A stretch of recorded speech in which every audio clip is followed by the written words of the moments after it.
Okay, it's Saturday and it's our first week back of training. So I'm going to take you along to a training session. Then I'm going to go back over the weeks of training that we've done. That's 3 to 4 sessions, and explain some of the things that we do and why we're doing them at this part of the season. So today's session is going to comprise of basic drills, acceleration runs, bounding and some tempo runs. You're going to see more of these drills later on in the video. We use them for balance, stability, technical positioning and so forth. After the basic drills, it was on to some running drills performed with the hands on the hips. These are great for posture and leg action. To run fast, you really need to get the feet in the right position when accelerating and then bring the heel through to the front of the body when getting to near top speed. Next up, it was a unit of plyometrics, and at this stage of the season we tend to concentrate on shorter distance plyos, bounds and more takeoff drill actions, as these are slightly less intense than full-on bounding, for example. You'll see quite a few near straight leg versions. This one combines 3 straight leg hops with a swing forwards onto the other leg, a step for a further 3 hops. Continuing the triphasic theme of training that I'm implementing this year, we then followed up with some double-footed jumps into an isometric eccentric held position. These were very tough. 2, 3, the idea is to spot the landing, to control the eccentric movement, hold isometrically, and then to power forward concentrically into another jump. All the group sessions contain some variation of concentric, isometric, eccentric and plyometric actions. So we finished the session with some tempo runs. These varied between 3 to 6 repetitions depending on the group member. The idea was not to develop lactate, so that they were recovery orientated and not developing specific anaerobic fitness.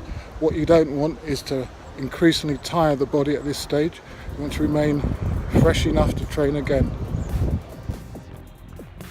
What you're going to see now is a bit of an amalgamation of the other 3 sessions that we did in the first week back. So, as I've mentioned, we do a lot of basic drills initially.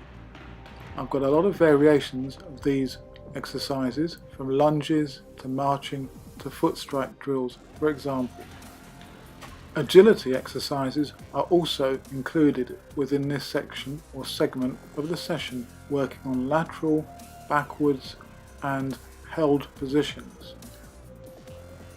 The swinging free leg drill you're about to see next also requires the athlete to stabilise the landing. Therefore, you're developing hip power and eccentric capacity. These foot strike drills should aid takeoff positioning and sprint contact.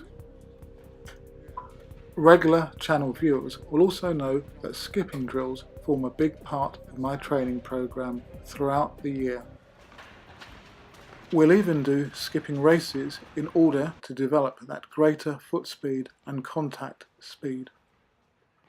A couple of the other sessions involved acceleration work over 10, 20 and 30 metre distances.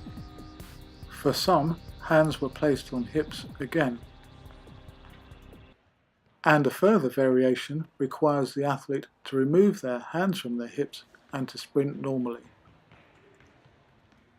As indicated, I find these great for the early season.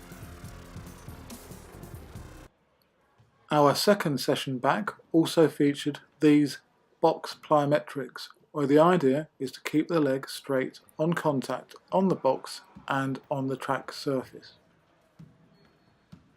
The idea is to transfer from one contact to the other, keeping the hips high and not trying to generate too much power. The idea is to bounce. Here, mainly because we had an athlete and coach from Belgium, we did a little bit of work on the hop takeoff, which is a little bit earlier than I'd normally introduce such technical work. And here's some action from another one of our sessions where we run to a local road hill and do some acceleration runs and some longer, more speed endurance efforts. But as this was only the first session back, it was pretty easy. As you can see, we also do some drills up some steps on the road bridge. Back at the track, it was time for some Swiss ball exercises. These will feature various core, hamstring and balance movements. Twice a week for the majority of the group, we'll also do our eccentric, isometric weight training sessions. I've said quite a lot about these workouts in previous videos, so do refer to those. Having said that, we always include some aspect of plyometric training after our weight training. Hopefully we're going to get a boosting, potentiating effect and transfer some of that power that's being developed in the weights room through the plyometric eccentric landing jumps into more specific and usable reactive force. Hopefully this overview of the training that we've done in the first week back of our training for 2018 will give you some ideas and some thoughts as to what you can include into your long triple jump and sprint training.